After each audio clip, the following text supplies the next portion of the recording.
There's also new reporting from the Financial Times today that the administration has ordered some American companies to stop selling to China software used to design semiconductors. The Commerce Department telling CNN Wednesday it is, quote unquote, reviewing exports of strategic significance to China.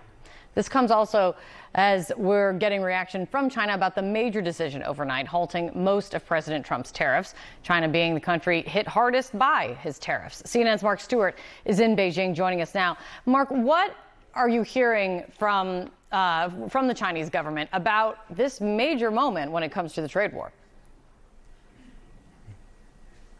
Hi there, Kate. Good morning. Look, this is a major moment, and on one hand, you could argue this is tremendous validation for China.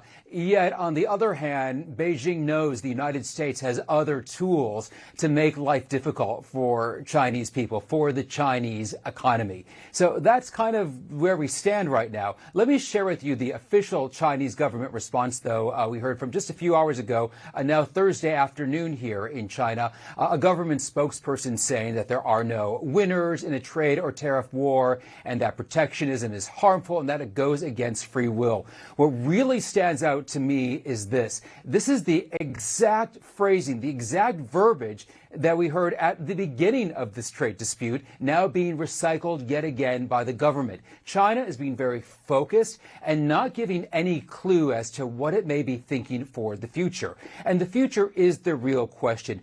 Are the United States and China serious about some kind of broader, stronger, long-term trade agreement? Because as we have seen, it's a very bad look when the world's largest economy, the United States, is at war, a trade war, with China, the world's second largest economy. Not only does it create a lot of instability, but we have seen these economies are really codependent on each other, including small businesses in China and on the United States, who really do depend on each other. So that is going to be the question moving forward. And right now, at least from the Chinese perspective, it's not clear what it's thinking about a potential next move. As far as, though, how this is being received across all of Asia, which is a big manufacturing point for automobiles, such as Hyundai in South Korea, such as Mazda and Toyota in Japan, we've seen really good response by the market, closing in the green, as they say, a lot of strong gains. And then, as Matt was also indicating, U.S. futures are also showing some strength.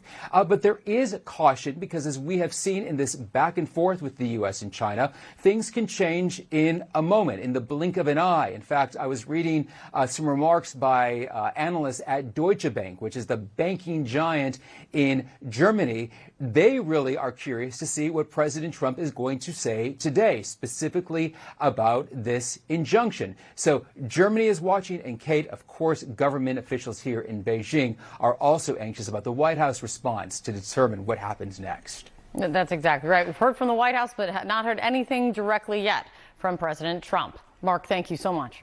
John.